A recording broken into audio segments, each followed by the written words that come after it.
अचल कृष्णा पोकळे. नमस्कार, मी श्रावणी भिलारे. आज आम्ही मॅजिक वॉटरिंग कॅन हा प्रयोग घेतला आहे.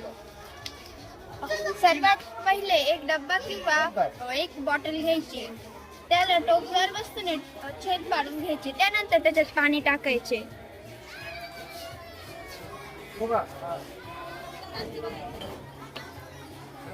यानंतर झाकण लावून घ्यायचे.